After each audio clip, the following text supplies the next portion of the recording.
Hello दोस्तों, मैं खुशी आप सभी दोस्तों का स्वागत करती हूँ अपने यूट्यूब चैनल के एजुकेशन पर। एमसीक्यू का आज 21वां वीडियो है। इससे पहले भी इस वीडियो इसी चैनल पर अपलोड किया जा चुका है। आई होप आप लोगों ने उसे ज़रूर देख लिया होगा और मैं ऐसा आशा करती हूँ कि आप लोग हेल्दी होंगे और आप लोगों की पढ़ाई भी बहुत अच्छी चल रही होगी। अगर थोड़ी भी लापरवाही कर रहे हैं तो प्लीज़ अब लापरवाही बरतना बंद कर दीजिए, चूँकि गिने चुने 40 से 50 दिन बचे हैं BPSC एग्ज़ाम को। और ये सीरीज़ स्पेशली मैं BPSC को टारगेट कर लाई हुई हूँ। और एक क्वेश्चन जो है, क्वेश्चन का पैटर्न भी बिल्कुल स्टेट पीसीएस के पैटर्न पर ही है और BPSC को खास करके मद्देनज़र रखते हुए क्वेश्चन को क्रिएट किया जा रहा है। ठीक है, तो आप लोग देखिएगा जब एग्जाम हॉल में बैठोगे ना तो आप लोगों को बहुत हेल्प मिलेगा। ऐसा फील होगा कि मानो सब क्वेश्चन देखा हुआ ही है, कहीं ना कहीं तो देखा हुआ है, क्योंकि जो क्वेश्चन मैं करवा रही हूँ इसके साथ जो मैं एनालाइज करवा रही हूँ इससे आप लोगों को बहुत बेनिफिट होगा। इसलिए आप लोग कंटिन्यू देखिएगा वीडियो को और नोट्स बनाते चलिएगा साथ साथ। ठीक है, तो आइए देर ना करते हुए आज का पहला क्वेश्चन देखते हैं। आज का पहला क्वेश्चन क्या है?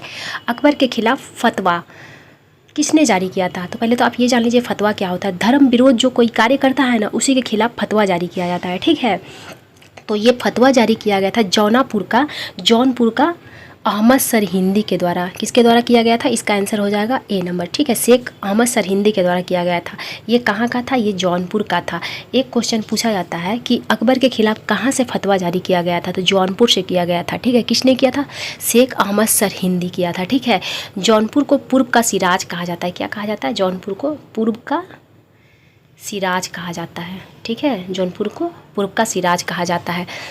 अगर शेख अहमद सरहिंदी की बात की जाए तो शेख अहमद सरहिंदी फतवा जारी किया था अकबर के खिलाफ। इसी कारण से इससे गुस्सा होकर जहांगीर ने शेख अहमद सरहिंदी को जेल में डलवा दिया था। ठीक है, क्योंकि जहांगीर का पिता था अकबर और अकबर के खिलाफ फतवा जारी किया था इसी कारण से। ठीक है, अगर अकबर की बात की जाए तो अकबर पूछा जाता है कि कौन से मुग़ल बादशाह नगाड़ा बजाने में पारंगत हासिल किए हुए थे, मतलब नगाड़ा वो बहुत अच्छा बजाते थे। तो अकबर नगाड़ा बहुत अच्छा बजाते थे। ठीक है, तो आपसे पूछेगा कौन सा मुगल शासक नगाड़ा बजाता है, तो अकबर। ठीक है, किसके शासनकाल को फारसी और हिंदी का स्वर्ण काल कहा जाता है, तो अकबर के शासनकाल को फारसी और हिंदी का स्वर्ण काल कहा जाता है। ठीक है, हाँ ये क्वेश्चन तो मैं बताना ही भूल गई कि इसके खिलाफ फतवा आखिर क्यों जारी किया था। ऐसा क्या कार्य कर दिया था धर्म विरोध जिसके कारण अकबर के खिलाफ फतवा जारी करना पड़ा था? तो अकबर के द्वारा एक नया धर्म 1582 में, कब? 1582 में इलाही धर्म चलाया गया था। कौन सा धर्म? इलाही धर्म। इसी गुस्से में आकर शेख अहमद सरहिंदी ने इसके खिलाफ फतवा जारी कर दिया था। तो आपसे पूछा जाएगा कि इलाही धर्म अकबर के द्वारा कब चलाया गया था, या फिर इलाही धर्म किसके द्वारा चलाया गया था? तो इलाही धर्म अकबर के द्वारा चलाया गया था। ठीक है, कब चलाया गया था? तो 1582 में। और इलाही संवत भी अकबर के द्वारा ही चलाया गया था। कब चलाया गया था? 1583 ईस्वी में अकबर के द्वारा इलाही संवत चलाया गया था। ठीक है, संवत मतलब कैलेंडर होता है। क्या होता है? संवत मतलब कैलेंडर होता है। जैसे कि आप सुने होंगे विक्रम संवत, शक संवत। विक्रम संवत कब चलाया था? तो विक्रम संवत जो है 57 ईसा पूर्व में चलाया गया था। कब चलाया गया था? 57 ईसा पूर्व में विक्रम संवत चलाया गया था। वहीं अगर शक संवत की बात की जाए तो शक संवत जो है 78 ईस्वी में चलाया गया था। कब चलाया गया था? 78 ईस्वी में शक संवत चलाया गया था। और विक्रम संवत, तो विक्रम संवत 57 ईसा पूर्व में चलाया गया था। ठीक है, उसी तरीके से इलाही संवत कब चलाया गया था? तो इलाही संवत जो है 1583 ईस्वी में। एक है पैगंबर के द्वारा हिजरी संवत चलाया गया था। ठीक है, हिजरी संवत कब चलाया गया था? तो हिजरी संवत जो है 622 ईस्वी में चलाया गया था। कब चलाया गया था हिजरी संवत? तो 622 ईस्वी में हिजरी संवत को चलाया गया था। ठीक है, आइए चौना खां के बारे में कुछ जान लेते हैं। चौना खां के बात की जाए तो ये सल्तनत काल का एक शासक था। इसको सल्तनत काल की गद्दी जब ये प्राप्त किया था तो किस नाम से किया था? मोहम्मद बिन तुगलक के नाम से। किस नाम से? मोहम्मद बिन तुगलक के नाम से। ठीक है, और मोहम्मद बिन तुगलक के द्वारा एक नए विभाग की स्थापना की गई थी। कौन सी विभाग की स्थापना? तो दीवाने कोही विभाग जो है किससे संबंधित था? तो दीवाने कोही विभाग ये एक कृषि विभाग था। कौन सा विभाग था? कृषि विभाग था दीवाने कोही। ठीक है, आपसे पूछेगा कि कौन सा सल्तनत काल का शासक था जो दिल्ली से अपनी राजधानी को ट्रांसफ़र करके दौलताबाद या देवगिरी को बनाया था? तो वो मोहम्मद बिन तुगलक ही था जिसने अपनी राजधानी को ट्रांसफ़र करके दौलताबाद या देवगिरी को बनाया था। ठीक है, देवगिरी को ही दौलताबाद भी कहा जाता है। ठीक है, दौलताबाद बनाया था, यानी कि उत्तर से दक्षिण की ओर ले गया था। दौलताबाद दक्षिण में पड़ता है। ठीक है, तो ये दौलताबाद को अपनी राजधानी बनाया था, लेकिन टिका नहीं था। कुछ दिन बाद ही इसको फिर से दिल्ली में ही अपनी राजधानी लाना पड़ा था। ठीक है, आपसे पूछेगा कि रक्त पिपासु के नाम से किस सल्तनत काल के शासक को रक्त पिपासु के नाम से जाना जाता है? तो रक्त पिपासु के नाम से मोहम्मद बिन तुगलक को ही जाना जाता है। किसे? मोहम्मद बिन तुगलक के नाम से। मोहम्मद बिन तुगलक को ही रक्त पिपासु के नाम से जाना जाता है। पागल बादशाह के नाम से किसे जाना जाता है? पागल बादशाह के नाम से भी मोहम्मद बिन तुगलक को ही जाना जाता है। ठीक है।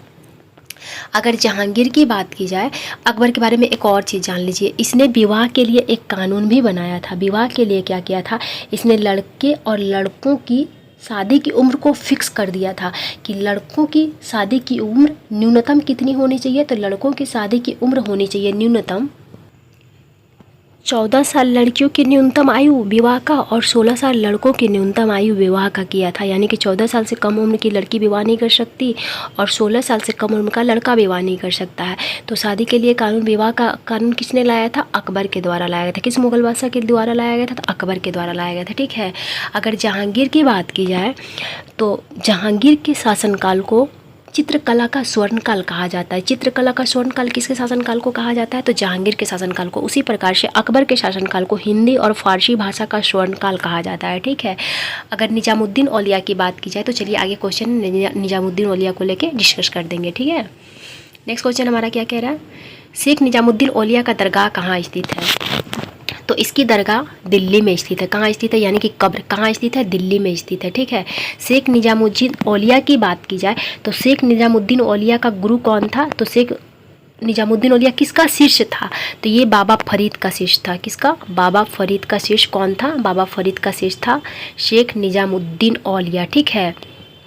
अगर शेख निजामुद्दीन औलिया की बात की जाए तो शेख निजामुद्दीन औलिया जो है, इसने अकबर अलाउद्दीन खिलजी को क्या बोला था, ये किसी राजा का शासन में नहीं रहना चाहता था, उसके अंतर्गत नहीं रहना चाहता था। ठीक है। ये राज्यों से या फिर राजा से स्वतंत्र रहना चाहता था, इसको धन दौलत से लोभ नहीं था। इसीलिए जब अलाउद्दीन खिलजी ने निजामुद्दीन औलिया से मिलना चाहा, भिजवाया खबर कि मैं आपसे मिलना चाहता हूँ, तो निजामुद्दीन औलिया ने कहा कि अगर तुम एक दरवाजे से आओ, मेरे घर में 10 दरवाजे हैं, अगर तुम एक दरवाजे से आओगे तो मैं दूसरे दरवाजे से निकल जाऊंगा। तो ये पूछा जाता है कि ये स्टेटमेंट किसने दिया था या फिर किसके खिलाफ दिया गया था, तो निजामुद्दीन औलिया ने दिया था। और किसको दिया था, अलाउद्दीन खिलजी को बोला था कि मेरे घर में 10 दरवाजे हैं, अगर तुम एक दरवाजे से आओगे तो मैं दूसरे दरवाजे से निकल जाऊँगा। ठीक है। इसी प्रकार से निजामुद्दीन औलिया ने गयासुद्दीन तुगलक को कहा था कि दिल्ली अभी दूर है। किसको कहा था, गयासुद्दीन तुगलक को कहा था, हुजूर दिल्ली अभी दूर है। ठीक है। गयासुद्दीन तुगलक कौन था, तो गयासुद्दीन तुगलक जो है ये जौना खां का पिताजी था, यानी कि मोहम्मद बिन तुगलक का पिताजी था गयासुद्दीन तुगलक। ठीक है। आपसे एक क्वेश्चन और पूछा जाएगा कि निजामुद्दीन औलिया ने कितने सुल्तानों के शासनकाल को देखा है, तो निजामुद्दीन औलिया ने 7 सुल्तानों का शासनकाल को देखा है। कितने, 7 सुल्तानों का शासनकाल को देखा है। ठीक है। निजामुद्दीन औलिया का शिष्य था अमीर खुसरो। कौन था निजामुद्दीन औलिया का शिष्य, अमीर खुसरो। और अमीर खुसरो अलाउद्दीन का दरबारी कवि भी था। कौन था, अलाउद्दीन का दरबारी कवि का भी दर्जा मिला था अमीर खुसरो को। ठीक है। और अमीर खुसरो जो है 8 सुल्तानों का शासन देखा है। कितने, देखिए इसके गुरु निजामुद्दीन औलिया हुए जो 7 सुल्तानों का शासन देखा है, और इन्हीं का चेला अमीर खुसरो 8 सुल्तानों का शासन को देखा है। ठीक है। अमीर खुसरो की बात की जाए तो अमीर खुसरो को तूतीय हिंद कहा जाता है। क्या कहा जाता है, तूतीय हिंद के नाम से किसे जाना जाता है, तूतीय हिंद के नाम से अमीर खुसरो को जाना जाता है। ठीक है। अमीर खुसरो के द्वारा ही आशिका नामक ग्रंथ लिखा गया था, यानी कि पुस्तक लिखा गया था। कौन सा, आशिकाना नाम का। ठीक है। तुगलकनामा के नाम से किसने लिखा था, तुगलकनामा नामक पुस्तक भी अमीर खुसरो के द्वारा ही लिखा गया था। ठीक है। अगर अजमेर की बात की जाए तो अजमेर में किसका मकबरा है या दरगाह किसका है, तो यहाँ निजाम उसका है, क्या बोला जाता है उनको, शेख मुइजुद्दीन चिश्ती का। किसका, शेख मुइजुद्दीन चिश्ती का दरगाह कहाँ है, तो अजमेर में है। ठीक है। अगर जौनपुर की बात की जाए तो जौनपुर को क्या कहा जाता है, जौनपुर को पूर्व का सिराज कहा जाता है। क्या कहा जाता है, पूर्व का सिराज जौनपुर को कहा जाता है। ठीक है। सासाराम की बात की जाए तो सासाराम में किसका मकबरा है, तो सासाराम में शेरशाह सूरी का मकबरा है। किसका मकबरा है, शेरशाह सूरी का मकबरा कहाँ है, सासाराम में। ठीक है। आइए नेक्स्ट क्वेश्चन देखते हैं। नेक्स्ट क्वेश्चन क्या कह रहा है, बिम्बिसार का प्रसिद्ध राजवैद्य कौन था, जीवक था। प्रसिद्ध राजवैद्य कौन था, जीवक था। किसके, बिम्बिसार के। ठीक है। ये कहाँ का निवासी था, राजवैद्य जो है जीवक, ये कहाँ का निवासी था, तो ये राजगिरी का निवासी था। कहाँ का, राजगिरी का, जिसे वर्तमान में राजगीर के नाम से जाना जाता है। किस नाम से जाना जाता है वर्तमान में, तो वर्तमान में राजगीर के नाम से जाना जाता है। यहीं का निवासी था जीवक। ठीक है। और एक बार महात्मा बुद्ध की तबीयत बहुत ख़राब हो गई थी, तो उनके इलाज के लिए बिम्बिसार ने जीवक को ही भेजा था। किसे भेजा था, जीवक को ही भेजा था। ठीक है। अगर राजगीर की बात की जाए तो पूछा जाता है कि अवध आपका क्या बोला जाता है, मगध का प्रारंभिक राजधानी कहाँ था? तो मगध का प्रारंभिक राजधानी राजगिरी, जिससे राजगीर के नाम से जाना जाता है, वहीं था प्रारंभिक राजधानी। कहाँ था मगध का राजधानी? तो राजगिरी था। ठीक है। अगर वैशाली की बात की जाए तो वैशाली में किसका जन्म हुआ था? तो वैशाली के कुंड ग्राम में महावीर स्वामी का जन्म हुआ था। किसका हुआ था? महावीर स्वामी का जन्म कहाँ हुआ था? तो वैशाली के कुंड ग्राम में। और वैशाली की ही थी नगर वधु, कौन थी? अम्रपाली। अम्रपाली कहाँ की नगर वधु थी? तो अम्रपाली वैशाली की नगर वधु थी। ठीक है। और इसी वैशाली के कुंड ग्राम में महावीर स्वामी का जन्म हुआ था। ठीक है। अगर पाटलिपुत्रा की बात की जाए तो पाटलिपुत्रा की स्थापना किसने किया था? तो पहले पाटलिग्राम के नाम से, ठीक है, पाटलिग्राम को सैनिक छावनी के रूप में किसने स्थापना किया था? तो पाटलिग्राम को सैनिक छावनी के रूप में आजाद शत्रु के द्वारा स्थापना किया गया था। ठीक है, आजाद शत्रु के द्वारा। और पाटलिग्राम जो है गंगा, गंडक और सोन के संगम पर स्थित है, लेकिन इसे सैनिक छावनी के रूप में स्थापना किया गया था आजाद शत्रु के द्वारा। ठीक है। और इसे पाटलिपुत्र शहर के रूप में किसने विकसित किया था? पाटलिग्राम को पाटलिपुत्र शहर के रूप में किसने विकसित किया था? तो अजात शत्रु का बेटा उदयन ने किया था। और पाटलिपुत्र शहर के रूप में इसे विकसित करके और फिर इसे राजधानी में बनाया था उदयन ने ही। ठीक है। पाटलिग्राम का स्थापना अलग की बात है, अजात शत्रु ने किया था सर्वप्रथम, लेकिन ये सैनिक छावनी के रूप में ही केवल स्थापना किया था, जबकि इसे पाटलिपुत्र शहर के रूप में विकसित किया उदयन, और राजधानी के रूप में भी विकसित किया उदयन ने ही। इसे पहले तो शहर बनाया और फिर यहाँ पर राजधानी भी बना दिया। ठीक है। अगर बात की जाए पटियाली की, तो पटियाली कहाँ है? तो पटियाली उत्तर प्रदेश में पड़ता है। कहाँ पड़ता है पटियाली? पटियाली उत्तर प्रदेश में पड़ता है। और एटा जिले, उत्तर प्रदेश के एटा जिले के पटियाली गांव में अमीर खुसरो का जन्म हुआ था। किसका जन्म हुआ था? अमीर खुसरो का जन्म। आपसे पूछेगा कि अमीर खुसरो कहाँ का था? तो अमीर खुसरो जो है उत्तर प्रदेश का था। उत्तर प्रदेश के एटा जिले के पटियाली गांव में उसका जन्म हुआ था। ठीक है। आइए नेक्स्ट क्वेश्चन देखते हैं। एक क्वेश्चन और देख लीजिए। आपसे पूछा जाएगा कि प्रथम बौद्ध संगीति कहाँ हुआ था? तो प्रथम बौद्ध संगीति जो है वो हुआ था राजगिरी में ही। कहाँ हुआ था? राजगिरी में ही हुआ था। और किसके शासनकाल में हुआ था? आजाद शत्रु के शासनकाल में हुआ था। ठीक है।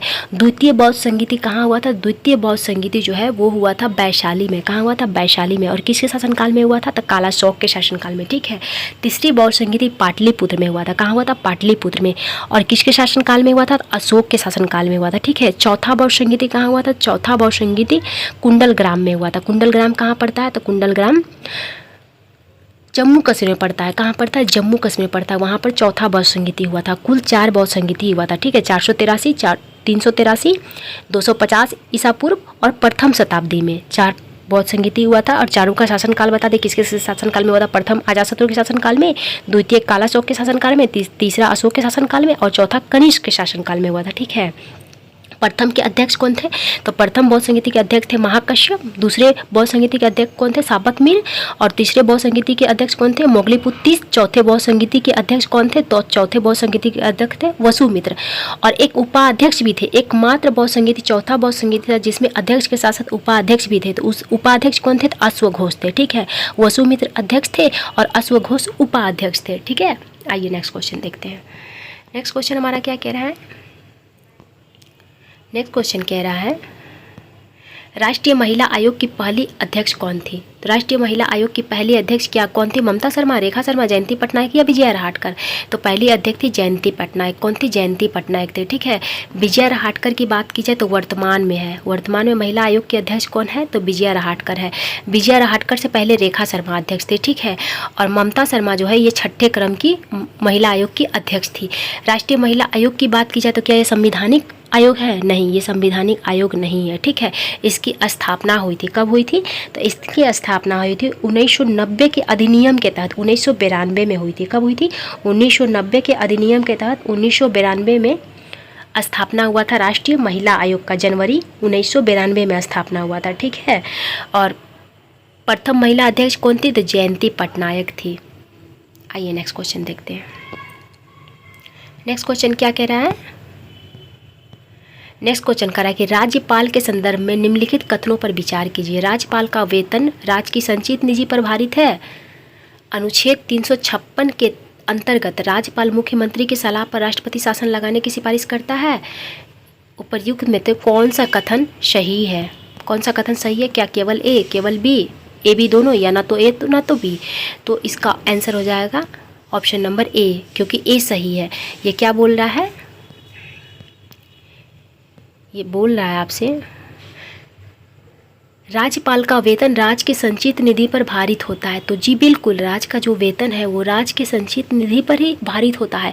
लेकिन राज्यपाल का वेतन भत्ता जो है, अगर भत्ता बोल देता यहीं पर, तो ये केंद्र के संचित निधि पर भारित होता है। राज्यपाल का भत्ता केंद्र के संचित निधि पर भारित होता है, जबकि वेतन जो है वो राज्य के संचित निधि पर भारित होता है। और ऑप्शन नंबर बी क्या कह रहा है कि अनुच्छेद 356 के अंतर्गत राज्यपाल मुख्यमंत्री की सलाह पर राष्ट्रपति शासन लगाने की सिफारिश करते हैं। जी बिल्कुल नहीं, ऐसा कुछ भी नहीं है। ठीक है, राष्ट्रपति शासन लगाने का कंडीशन है, क्या कंडीशन है, अनुच्छेद 355 के तहत। अनुच्छेद 355 क्या कहता है, अनुच्छेद 355 कहता है कि केंद्र सरकार को राज्यों को बाहरी आक्रमण और आंतरिक अशांति से बचाने और यह सुनिश्चित करने का दायित्व देता है। ठीक है, कि प्रत्येक राज्य शासन संविधान के अनुसार करे। ठीक है, अगर संविधान के अनुसार नहीं करता है तो संवैधानिक विफलता के कारण वहाँ पर राष्ट्रपति शासन लगाया जा सकता है, या फिर किसी तरह का प्रॉब्लम लगे, राज्यपाल को ऐसा लगेगा कि नहीं राष्ट्रपति शासन लगाना जरूरी है, यहाँ पर संविधान के अनुसार काम नहीं चल रहा है, तो वो राष्ट्रपति को बोलेंगे और राष्ट्रपति वहाँ पर राष्ट्रपति शासन लगा सकते हैं। ठीक है, एक और ऑप्शन है राष्ट्रपति शासन लगाने का, अनुच्छेद 365। अनुच्छेद 365 क्या कहता है, अनुच्छेद 365 कहता है कि यदि राज्य केंद्र सरकार का दिया हुआ निर्देश का पालन नहीं करता है तो राष्ट्रपति ये मान सकते हैं कि राज्य में संविधान के अनुसार काम नहीं चल रहा है। इसको मद्देनजर रखते हुए राष्ट्रपति राज्य में राष्ट्रपति शासन लगा सकते हैं। ठीक है, अनुच्छेद 365 कह रहा है कि केंद्र सरकार का अगर दिशा निर्देश का पालन नहीं करे राज्य सरकार तो राष्ट्रपति शासन लग सकता है। अनुच्छेद 355 कह रहा है कि अगर संविधान के अनुसार राज्य कार्य नहीं करेगा तब भी राष्ट्रपति शासन लग सकता है। अगर राज्यपाल को ऐसा लगेगा और राज्यपाल राष्ट्रपति को बोलेंगे कि नहीं यहाँ पर कुछ ठीक नहीं चल रहा है, संविधान के अनुसार नहीं चल रहा है, तब भी राष्ट्रपति शासन लगाया जा सकता है। ठीक है, आपसे पूछा जाएगा किसी भी राज्य में अधिकतम कितना दिन तक राष्ट्रपति शासन लगाया जा सकता है। राष्ट्रपति शासन को लेकर आपातकाल से संबंधित एक वीडियो बनाए हुए हैं, हो गया काफ़ी टाइम पुराना वीडियो है, लेकिन अगर आप उस वीडियो को देख लोगे ना तो आपसे एक क्वेश्चन भी नहीं छूटेगा राष्ट्रीय आपातकाल से संबंधित। ठीक है, तो आप लोग वो वीडियो प्लीज़ देख लीजिएगा। ठीक है, हालांकि मैं शॉर्ट में अभी बता दे रही हूँ। किसी राज्य में राष्ट्रपति शासन अधिकतम 3 वर्ष तक लगाया जा सकता है। कितने वर्ष तक, 3 वर्ष तक। ठीक है, सबसे पहले राष्ट्रपति शासन कहाँ लगा था, सबसे पहले राष्ट्रपति शासन 1951 में पंजाब में लगाया गया था। ठीक है, और कौन ऐसा 2 राज्य है जहां अभी तक एक बार भी राष्ट्रपति शासन नहीं लगा है, तो तेलंगाना और छत्तीसगढ़ 2 ऐसे राज्य हैं जहां पर अभी तक एक बार भी राष्ट्रपति शासन नहीं लगाया गया है। ठीक है, सर्वाधिक बार राष्ट्रपति शासन कहाँ लगाया गया है, तो सर्वाधिक बार राष्ट्रपति शासन उत्तर प्रदेश में लगाया गया है। कहाँ लगाया गया, उत्तर प्रदेश में। आइए नेक्स्ट क्वेश्चन देखते हैं। नेक्स्ट क्वेश्चन हमारा क्या कह रहा है, निम्नलिखित में से किस राज्य में विधान परिषद नहीं है। तो किस राज्य में विधान परिषद नहीं है, विधान परिषद है कौन कौन से राज्य में, अगर ये जान जाएंगे तो आप क्वेश्चन आसानी पूर्वक सॉल्व कर सकते हैं। भारत के मात्र 6 राज्यों में विधान परिषद है। कितने राज्यों में, 6 राज्यों में। कौन कौन सा राज्य है, एक आंध्र प्रदेश है, तेलंगाना, आंध्र प्रदेश, तेलंगाना, उत्तर प्रदेश, बिहार, कर्नाटक और महाराष्ट्र। यही 6 राज्य में विधान परिषद है, बाकी किसी राज्य में नहीं है। तो आराम से आप छांट सकते हैं। देखिए, आंध्र प्रदेश में है ही, कर्नाटक में है ही, बिहार में है ही। कौन से राज्य में नहीं है, तो झारखंड में विधान परिषद नहीं है। ठीक है, विधान परिषद का सृजन और समाप्ति संबंधित वर्णन किस अनुच्छेद में किया गया है, तो अनुच्छेद 169 में विधान परिषद के सृजन और समाप्ति संबंधित उल्लेख किया गया है। किस अनुच्छेद में, अनुच्छेद 169 में। ठीक है, विधान परिषद की संरचना किस अनुच्छेद में दिया गया है, तो विधान परिषद की संरचना अनुच्छेद 171 में दिया गया है। किसमें, 171 में। जबकि सृजन और समाप्ति संबंधी प्रावधान जो है वो दिया गया 169 में, लेकिन विधान परिषद का संरचना अनुच्छेद 171 में दिया गया है। आइए नेक्स्ट क्वेश्चन देखते हैं। और कितने राज्यों में है, मात्र 6 राज्यों में विधान परिषद है। नेक्स्ट क्वेश्चन क्या कह रहा है, निम्नलिखित में से किस गवर्नर जनरल के काल में नरबली प्रथा को समाप्त किया गया था। तो नरबली प्रथा को किसके शासनकाल में समाप्त किया गया था, लॉर्ड एलनबरो, लॉर्ड हार्डिंग प्रथम, लॉर्ड हार्डिंग द्वितीय या लॉर्ड विलियम बेंटिक। तो इसका आंसर हो जाएगा option number B, Lord Hardinge प्रथम के शासनकाल में नरबली प्रथा को समाप्त किया गया था। लॉर्ड हार्डिंग का कार्यकाल कब से कब तक है, तो लॉर्ड हार्डिंग का कार्यकाल 1844 से 1848 है। नरबली प्रथा होता क्या है, तो उड़ीसा के आसपास क्षेत्र और उड़ीसा में खोंड जनजाति रहते थे। कौन सा जनजाति? हालांकि एक दो जनजाति और हैं जिसमें ये प्रथा प्रचलित थी। ज़्यादातर खोंड जनजाति में, खोंड नामक जनजाति थे जो अपने खेतों में अच्छी उपज होने के लिए मानव का बलि देते थे। किसका बलि? ऐसा उनको लगता था कि मानव के बलि देने से अच्छा उपज होगा, उनकी संस्कृति वैसी थी। इसी प्रथा को लॉर्ड हार्डिंग प्रथम के द्वारा समाप्त कर दिया गया। इसी कारण से खोंड विद्रोह भी हुआ था। क्या हुआ था? खोंड विद्रोह भी हुआ था खोंड जनजाति के द्वारा। ठीक है, अगर लॉर्ड हार्डिंग प्रथम की बात की जाए तो इनके शासनकाल में और क्या क्या हुआ था? तो लॉर्ड हार्डिंग के शासनकाल में ही प्रथम आंग्ल सिख युद्ध हुआ था। प्रथम आंग्ल सिख युद्ध कब हुआ था? तो 1846 से 1848 तक में हुआ था प्रथम आंग्ल सिख युद्ध। किसके शासनकाल में? लॉर्ड हार्डिंग के शासनकाल में। ठीक है, अगर एलन बरो की शासनकाल की बात की जाए तो एलन बरो का शासनकाल कब से कब तक था? तो 1842 से 1844 का शासनकाल लॉर्ड एलन बरो का था। इसका शासनकाल प्रसिद्ध है सिंध का विलय के लिए। ठीक है, इसी के शासनकाल में सिंध का विलय ब्रिटिश भारत में हो गया था। और इसी के शासनकाल में दास प्रथा पर प्रतिबंध भी लगाया गया था। अधिनियम 5 के तहत, अधिनियम 5 के तहत 1843 में दास प्रथा पर प्रतिबंध लगाया गया था। किसके शासनकाल में? लॉर्ड एलन बरो के शासनकाल में। और लॉर्ड एलन बरो के शासनकाल से ही साप्ताहिक छुट्टी प्रारंभ किया गया। अभी जो रविवार को छुट्टी दिया जाता है ना, वो एलन बरो के शासनकाल से ही प्रारंभ किया गया कि रविवार को छुट्टी दिया जाएगा सारे सरकारी कार्यालय में। ठीक है, किसके शासनकाल से साप्ताहिक छुट्टी प्रारंभ किया गया था? तो लॉर्ड एलन बरो के शासनकाल से। लॉर्ड एलन बरो का कार्यकाल कब से कब है? तो 1842 से 1844। अगर हार्डिंग द्वितीय की बात की जाए तो हार्डिंग द्वितीय के शासनकाल में क्या हुआ था? तो हार्डिंग द्वितीय का शासनकाल है 1910 से 1916। कब से कब तक है? 1910 से 1916 जो है लॉर्ड हार्डिंग द्वितीय का शासनकाल है। और लॉर्ड हार्डिंग द्वितीय का शासनकाल की बात की जाए तो इसका शासनकाल सबसे ज़्यादा प्रसिद्ध है बंगाल विभाजन रद्द करने के लिए। बंगाल विभाजन रद्द किसके शासनकाल में हुआ था? तो बंगाल विभाजन रद्द लॉर्ड हार्डिंग द्वितीय के शासनकाल में हुआ था। जबकि लॉर्ड कर्जन के शासनकाल में बंगाल विभाजन हुआ था 1905 में। इसे रद्द कब किया गया था? तो इसे 12 दिसंबर 1911 को रद्द किया गया था लॉर्ड हार्डिंग द्वितीय के शासनकाल में। और इन्हीं के शासनकाल में भारत की राजधानी कलकत्ता से ट्रांसफ़र करके दिल्ली को बनाया गया था। किसके शासनकाल में? तो लॉर्ड हार्डिंग द्वितीय के शासनकाल में। और इसी के शासनकाल में बंगाल से अलग करके बिहार को स्वतंत्र प्रांत का दर्जा मिला गया था। लेकिन बिहार स्वतंत्र नहीं था, बिहार और उड़ीसा संयुक्त प्रदेश के रूप में बंगाल से अलग किया गया था। बिहार को कब अलग किया गया था? तो अलग किया गया था इसे दिसंबर 1811 में अलग किया गया था। लेकिन पूरी तरीके से इसका घोषणा कब हुआ था? तो 22 मार्च 1912 को। और ये लागू कब हुआ?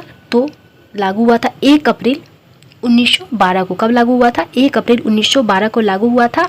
लेकिन घोषणा कर दिया गया था 22 मार्च 1912 को ही। इसीलिए प्रत्येक साल 22 मार्च को बिहार दिवस के रूप में मनाया जाता है। और स्वतंत्र बिहार का स्थापना कब हुआ था? तो जब 1 अप्रैल 1936 को बिहार से उड़ीसा अलग हो गया तो उस टाइम बिहार स्वतंत्र राज्य के रूप में हो गया। लेकिन उसका एक बार फिर से बंटवारा हुआ था 15 नवंबर 2000 को। 15 नवंबर 2000 को बिहार के कुछ टुकड़े को अलग करके झारखंड नामक एक राज्य का अलग स्थापना किया गया था।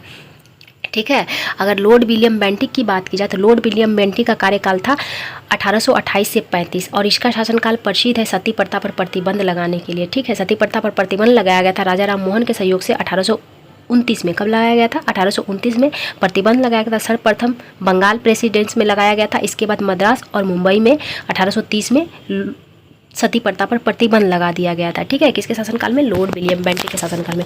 और लॉर्ड विलियम बेंटिक की बात की जाए तो ये बंगाल का अंतिम गवर्नर जनरल था और भारत का प्रथम गवर्नर जनरल। तो भारत का प्रथम गवर्नर जनरल कौन था? तो भारत का प्रथम governor general Lord William Bentinck था।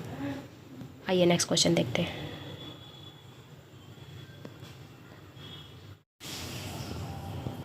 आपसे पूछेगा कि उत्तरी गोलार्ध में वर्ष का सबसे लंबा दिन आमतौर पर कब होता है?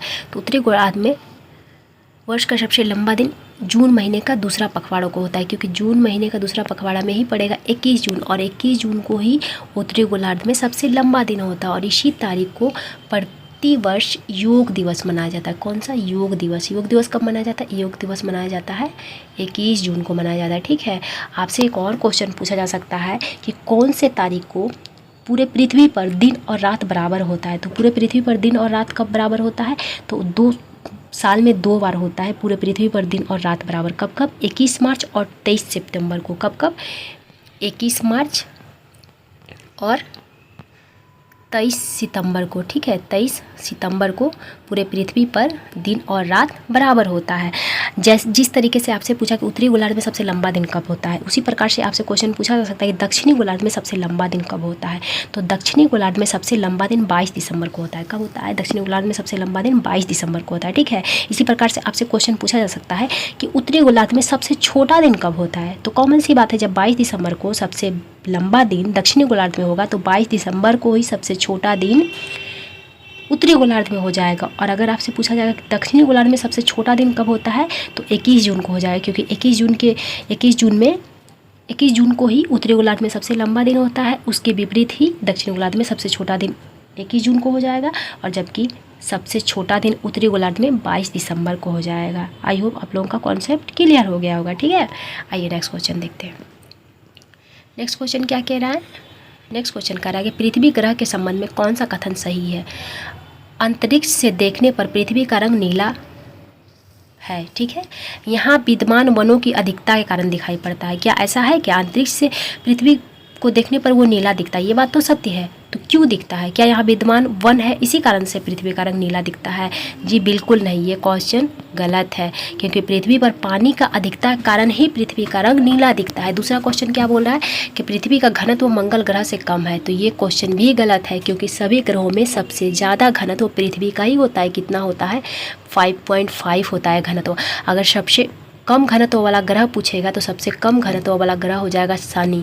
शनि ऐसा ग्रह है, अगर इसे पानी में उठा के डाल दीजिएगा तो ये तैरेगा। तो सबसे कम घनत्व वाला ग्रह कौन सा है? शनि। और सर्वाधिक घनत्व वाला ग्रह कौन सा है? पृथ्वी। ठीक है, आइए नेक्स्ट क्वेश्चन देखते हैं।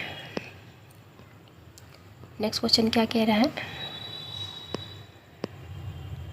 नेक्स्ट क्वेश्चन कर रहा है निम्नलिखित ग्रहों को आकार के अनुसार घटते हुए क्रम में लगाइए। ठीक है, यानी कि सबसे बड़ा ग्रह, फिर छोटा, फिर छोटा, फिर छोटा। तो इसका आंसर क्या हो जाएगा? पहले तो सबसे बड़ा पृथ्वी हो जाता है, बृहस्पति हो जाता है, इसके बाद वरुण हो जाएगा, इसके बाद शनि हो जाएगा, इसके बाद पृथ्वी हो जाएगा। यानी कि 1 2 4, एक कहाँ है, 1 हो जाएगा, फिर 4 हो जाएगा, 1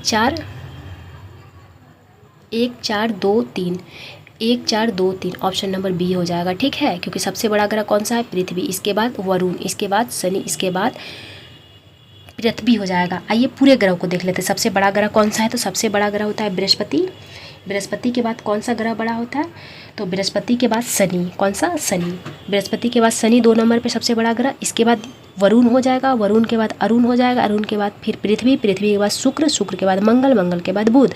तो सबसे बड़ा ग्रह कौन सा है? सबसे बड़ा ग्रह हो जाएगा बृहस्पति, सबसे छोटा ग्रह हो जाएगा बुध। अगर क्रम वाइज भी बताएगा, आपसे पूछेगा तो क्रम वाइज भी आप लोग बताने में सक्षम होंगे। सबसे बड़ा ग्रह मैं फिर से रिपीट कर दे रही हूँ, आप लोग नोट डाउन कर लीजिए। सबसे बड़ा ग्रह पृथ्वी, बृहस्पति, सबसे बड़ा ग्रह बृहस्पति, फिर शनि, फिर वरुण जिसे यूरेनस भी कहा जाता है, नेपच्यून जिसे अरुण भी कहा जाता है, इसके बाद पृथ्वी, शुक्र, मंगल, बुध। आपसे पूछा जाएगा सबसे गर्म ग्रह कौन सा है? तो सबसे गर्म ग्रह जो है वो शुक्र है। कौन सा है? शुक्र है। सबसे ठंडा ग्रह कौन सा है? तो नेपच्यून है। कौन सा है? नेपच्यून, जिसे अरुण ग्रह भी कहा जाता है। और सबसे हरा ग्रह कौन सा है? हरा ग्रह किसे कहा जाता है? तो हरा ग्रह भी नेपच्यून को ही कहा जाता है। लेटा हुआ ग्रह किसे कहा जाता है? तो लेटा हुआ ग्रह भी नेपच्यून को कहा जाता है। किसे कहा जाता है? नेपच्यून को ही लेटा हुआ ग्रह कहा जाता है। और सबसे छोटा ग्रह अभी जस्ट में बताइए बुध, क्योंकि बुध का परिक्रमण काल कितने दिन का होता है? 88 दिन का होता है। कितना? 88 डेज का। ठीक है, लाल ग्रह के नाम से किसे जाना जाता है? तो लाल ग्रह के नाम से मंगल को जाना जाता है। सबसे सुंदर ग्रह किसे कहा जाता है? सबसे सुंदर ग्रह शनि को कहा जाता है। किसे कहा जाता है? शनि को कहा जाता है। ठीक है, और सब पृथ्वी का जुड़वा बहन किसे कहा जाता है? शुक्र को कहा जाता है। किसे कहा जाता है? शुक्र को कहा जाता है। भोर का तारा किसे कहा जाता है? शुक्र को कहा जाता है। शाम का तारा शुक्र को कहा जाता है। ठीक है, आइए नेक्स्ट क्वेश्चन देख लेते हैं। नेक्स्ट क्वेश्चन हमारा क्या कह रहा है? पेलाग्रा नामक बीमारी किस विटामिन की कमी से होता है? तो पेलाग्रा नामक बीमारी विटामिन B3 की कमी से होता है। किससे? विटामिन B3 की कमी से पेलाग्रा नामक बीमारी हो जाता है। इस विटामिन को क्या कहा जाता है? तो इस विटामिन को नियासिन या निकोटीन कहा जाता है। क्या कहा जाता है? नियासिन या निकोटीन कहा जाता है। इसी विटामिन का अन्य नाम है स्किन विटामिन। विटामिन B3 को स्किन विटामिन भी कहा जाता है, तो और ब्रेन विटामिन भी कहा जाता है। ठीक है, और इसी कमी से क्या हो जाता है? तो पेलेग्रा नामक रोग हो जाता है। ठीक है, अगर विटामिन B1 की बात की जाए तो इसे थायमीन कहा जाता है। क्या कहा जाता है? विटामिन B1 का रासायनिक नाम थायमीन है। और इसकी कमी से कौन सा बीमारी हो जाता है? बेरी हो जाता है। विटामिन B5 की बात की जाए तो विटामिन B5 का रासायनिक नाम क्या है? विटामिन B5 का रासायनिक नाम पेंटाथोनिक है। क्या है? पेंटाथेनिक किसका नाम है? विटामिन B5 का रासायनिक नाम है पेंटाथेनिक। और इसके कमी से कौन सा बीमारी हो जाता है, इसे क्या कहा जाता है, इसे एंटी स्किन बर्न कहा जाता है। क्या कहा जाता है, एंटी स्किन बर्न विटामिन कहा जाता है, यानी त्वचा पर्दा रोधी विटामिन कहा जाता है। स्किन विटामिन भी कहा जाता है विटामिन B5 को। विटामिन B6 को, तो विटामिन B6 को पायरिडॉक्सिन कहा जाता है। क्या कहा जाता है, पायरिडॉक्सिन कहा जाता है। विटामिन B9 को फॉलिक एसिड कहा जाता है। क्या कहा जाता है, फॉलिक एसिड के नाम से विटामिन B9 को जाना जाता है। ठीक है, आइए नेक्स्ट क्वेश्चन देखते हैं। सूची 1 को सूची 2 से सुमेलित कीजिए। शीतोष्ण घास का मैदान है, कहाँ कहाँ पड़ता है, आपसे ये पूछना चाह रहा है। तो जरा सा मैं ऊपर कर दूंगी तब आप लोग सुमेलित कर पाइएगा। स्टेपीज घास का मैदान कहाँ है, तो स्टेपीज घास का मैदान यूरोप में पड़ता है। कहाँ पड़ता है, यूरोप में पड़ता है। लानोस घास का मैदान, तो लानोस दक्षिण अमेरिका में पड़ता है। कहाँ पड़ता है, दक्षिण अमेरिका में। प्रेरीज घास का मैदान उत्तरी अमेरिका में। वेल्ड घास का मैदान तो अफ्रीका में पड़ता है। कहाँ पड़ता है, वो अफ्रीका में पड़ता है। और ये सारे शीतोष्ण घास का मैदान है। शीतोष्ण घास का मैदान ऑस्ट्रेलिया में है। उसे किस नाम से जाना जाता है, उसे डाउन्स के नाम से जाना जाता है। किस नाम से जाना जाता है, डाउन्स के नाम से शीतोष्ण घास के मैदान को जाना जाता है, जो ऑस्ट्रेलिया में है।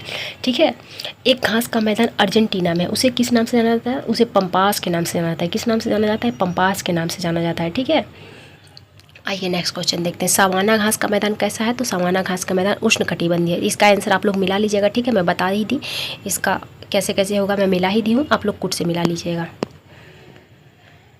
नेक्स्ट क्वेश्चन क्या कह रहा है, कोशिका का पावर हाउस किसे कहा जाता है। तो कोशिका का पावर हाउस माइटोकॉन्ड्रिया को कहा जाता है। किसे कहा जाता है, माइटोकॉन्ड्रिया कहा जाता है। ठीक है, माइटोकॉन्ड्रिया की खोज किसने की है, माइटोकॉन्ड्रिया की खोज किसने की है, तो अल्बर्ट वॉन कोलिकर ने किया है। किसने किया है, अल्बर्ट वॉन कोलिकर ने किया है। तो आप कोलिकर याद रखिए, वॉन कोलिकर ने माइटोकॉन्ड्रिया की खोज की है। माइटोकॉन्ड्रिया का नामकरण किसने किया है, तो कार्ल बेंडा ने किया है। किसने किया, कार्ल बेंडा ने माइटोकॉन्ड्रिया का नामकरण किया है।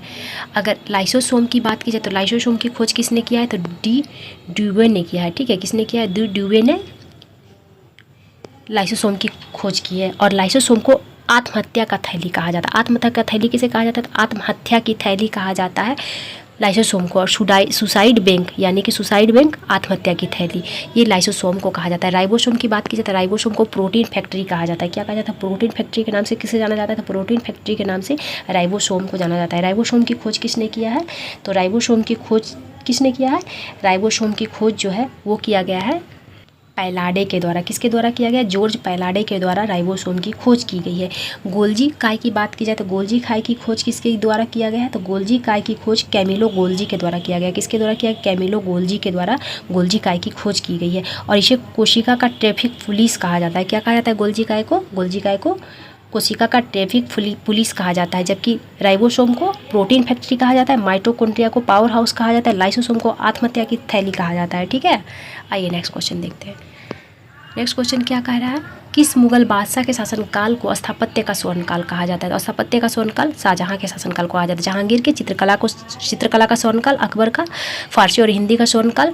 और औरंगजेब की बात की जाए तो इसे जिंदा पीर के नाम से जाना जाता है। किस नाम से, जिंदा पीर के नाम से किसे जाना जाता है, जिंदा पीर के नाम से औरंगजेब को जाना जाता है। ठीक है, और औरंगजेब को गाना बजाना बिल्कुल पसंद नहीं था। औरंगजेब ने अपने दरबार में इन सब चीज़ों पर प्रतिबंध लगा दिया गया था। ठीक है, आइए नेक्स्ट क्वेश्चन देखते हैं। नेक्स्ट क्वेश्चन हमारा क्या कह रहा है, नेक्स्ट क्वेश्चन कह रहा है भीम बांध वन्यजीव अभ्यारण्य किस जिले में स्थित है। बिहार के किस जिले में स्थित है, तो भीम बांध वन्यजीव अभ्यारण्य मुंगेर में स्थित है। कहाँ स्थित है, मुंगेर में। दरभंगा की बात की जाए, दरभंगा में कौन सा वन्यजीव अभ्यारण्य स्थित है, दरभंगा में कुशेश्वर पक्षी अभ्यारण्य स्थित है। कौन सा, कुशेश्वर पक्षी अभ्यारण्य कहाँ स्थित है, दरभंगा में। कुशेश्वर झील भी दरभंगा में ही स्थित है। ठीक है, अगर पश्चिमी चंपारण की बात की जाए तो वाल्मीकि राष्ट्रीय उद्यान बिहार का एकमात्र नेशनल पार्क है। वाल्मीकि राष्ट्रीय उद्यान जो कहाँ स्थित है, पश्चिमी चंपारण में स्थित है। कहाँ स्थित है, पश्चिमी चंपारण में। बेगूसराय की बात की जाए तो बेगूसराय में कांवरतल झील है। कौन सा, कांवरतल झील कहाँ स्थित है, तो कांवरतल पक्षी अभ्यारण्य। कौन सा, कांवरतल पक्षी अभ्यारण्य कहाँ स्थित है, कांवरतल पक्षी अभ्यारण्य बेगूसराय में स्थित है। कहाँ स्थित है, बेगूसराय में स्थित है। ठीक है, अगर बात की जाए दरभंगा हो गया, बेगूसराय हो गया, मुंगेर भी हो गया। आइए नेक्स्ट क्वेश्चन देखा जाए। नेक्स्ट क्वेश्चन हमारा क्या कह रहा है, ये तो क्वेश्चन, अच्छा ये क्वेश्चन नहीं हुआ है। निम्नलिखित में से बिहार का न्यूनतम लिंगानुपात वाला जिला कौन सा है, तो न्यूनतम लिंगानुपात वाला जिला मुंगेर है। कौन सा है, मुंगेर है। मुंगेर का लिंगानुपात कितना है, 876 है। कितना, 876, यानी कि 1000 पुरुष पर 846 महिला है। और सर्वाधिक लिंगानुपात वाला जिला कौन सा है? तो सर्वाधिक लिंगानुपात वाला जिला गोपालगंज हो जाएगा। कौन सा? गोपालगंज। यहाँ का लिंगानुपात कितना है? तो 1021 है, यानी कि 1000 पुरुष पर 1021 महिला है। कितनी है? 1021 महिला। तो बिहार का सर्वाधिक लिंगानुपात वाला जिला गोपालगंज हो जाएगा। न्यूनतम लिंगानुपात वाला जिला मुंगेर हो जाएगा। जबकि शिशु में न्यूनतम लिंगानुपात वाला जिला कौन सा हो जाएगा? तो वैशाली हो जाएगा। कितना है? 904 है। कितना है? शिशु लिंगानुपात वैशाली का 904 है। और सर्वाधिक शिशु लिंगानुपात वाला जिला कौन सा है? तो किशनगंज है। कितना है? 971 यहाँ का लिंगानुपात है। ठीक है। बिहार का जनसंख्या घनत्व कितना है? तो सभी राज्यों में, भारत के सभी राज्यों में सर्वाधिक जनसंख्या घनत्व वाला राज्य है बिहार। कितना है? 1106 जनसंख्या घनत्व है। बिहार का 2011 के जनगणना के अनुसार कितना जनसंख्या है? तो 10,40,99,452। कितना है? 10,40,99,452 2011 के जनगणना के अनुसार बिहार का जनसंख्या है। ठीक है। और बिहार का लिंगानुपात कितना है? तो बिहार का लिंगानुपात 918 है। कितना है? 918 है। जबकि बिहार का शिशु लिंगानुपात कितना है? वो तो मैं जिला वाइज बताई ना, लेकिन ओवरऑल बिहार का बता रही हूँ। बिहार का लिंगानुपात 918 है, जबकि शिशु लिंगानुपात 935 है। ठीक है, 2011 के जनगणना के अनुसार। आइए नेक्स्ट क्वेश्चन देखते हैं। बिहार के किस जिले में अधिकतम या सर्वाधिक गर्म जिला है? बिहार का सर्वाधिक गर्म जिला कौन सा है? सर्वाधिक गर्म जिला गया है। और सर्वाधिक ठंडा जिला कौन सा है? सर्वाधिक ठंडा जिला भी गया हो जाएगा। कौन सा हो जाएगा? गया हो जाएगा। मुजफ्फरपुर को बिहार का मुंबई कहा जाता है। क्या कहा जाता है? बिहार का मुंबई किसे कहा जाता है? मुजफ्फरपुर को बिहार का मुंबई कहा जाता है। ठीक है। औरंगाबाद की बात की जाए तो औरंगाबाद में देव मंदिर है। कौन सा? देव मंदिर, जो एक सूर्य मंदिर है। देव मंदिर किस चीज़ का है? सूर्य मंदिर है, जो कहाँ पड़ता है? औरंगाबाद में पड़ता है। ठीक है। मुजफ्फरपुर की बात की जाए तो यहाँ पर एक गुल्लक बैंक की स्थापना हुई थी। कौन सा? बच्चों के लिए एक गुल्लक बैंक की स्थापना। ये एक बार बीपीएससी में पूछा जा चुका है। गुल्लक बैंक कहाँ है? तो गुल्लक बैंक मुजफ्फरपुर में, जिसका स्थापना कब हुआ था? तो स्थापना 2009 में हुआ था। कब हुआ था? 2009 में हुआ था। ठीक है। आइए नेक्स्ट क्वेश्चन देखते हैं। नेक्स्ट क्वेश्चन क्या है? आधुनिक बिहार का निर्माता के रूप में किसे जाना जाता है या किसे माना जाता है बिहार का आधुनिक निर्माता?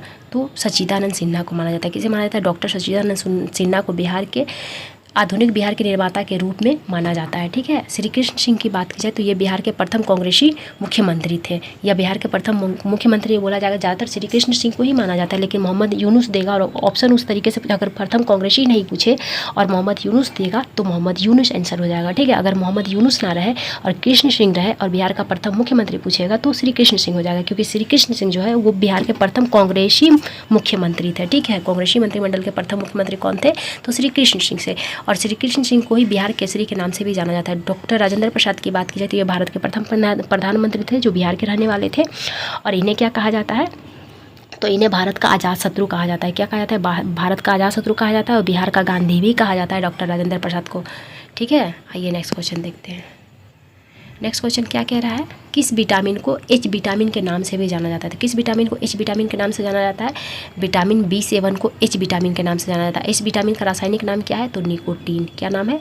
निकोटीन विटामिन B7 का रासायनिक नाम है। जबकि नियासिन किस विटामिन का रासायनिक नाम था? तो नियासिन विटामिन B3 का रासायनिक नाम था। ठीक है। और जबकि B7 का रासायनिक नाम क्या है? तो निकोटीन है। विटामिन डी को हार्मोन विटामिन भी कहा जाता है। एकमात्र विटामिन जिसे हार्मोन विटामिन भी कहा जाता है तो विटामिन डी को कहा जाता है। और विटामिन डी का रासायनिक नाम क्या है? तो कैल्सीफेरोल है। क्या है? कैल्सीफेरोल। विटामिन डी 3 प्रकार के होता है, D1, D2, D3। तो विटामिन डी का रासायनिक नाम कैल्सीफेरोल, जबकि विटामिन D2 का रासायनिक नाम, तो विटामिन D2 का रासायनिक नाम अर्गो कैल्सीफेरोल। और विटामिन D3 का रासायनिक नाम क्या होगा? तो कैलो कैल्सीफेरोल। क्या है? कैलो कैल्सीफेरोल विटामिन D3 का रासायनिक नाम है। ठीक है। विटामिन B9 का रासायनिक नाम, तो अभी जस्ट में बताई, इसका रासायनिक नाम क्या है? Folic acid. क्या है? फॉलिक एसिड विटामिन B9 का नाम है। ठीक है। विटामिन B6 की बात की जाए तो इसका नाम क्या है? पेंटाथोनिक। क्या नाम है? Pantothenic pyridoxine. सॉरी, पेंटाथोनिक तो विटामिन B5 का नाम है, पायरिडॉक्सिन विटामिन B6 का नाम है। ठीक है। अगर आपसे पूछा जाएगा विटामिन सी को किस नाम से जाना जाता है रासायनिक नाम, तो स्कॉर्बिक अम्ल। किस नाम से? स्कॉर्बिक अम्ल। ठीक है। आज का क्वेश्चन यही समाप्त होता है। मिलते हैं अगले वीडियो में।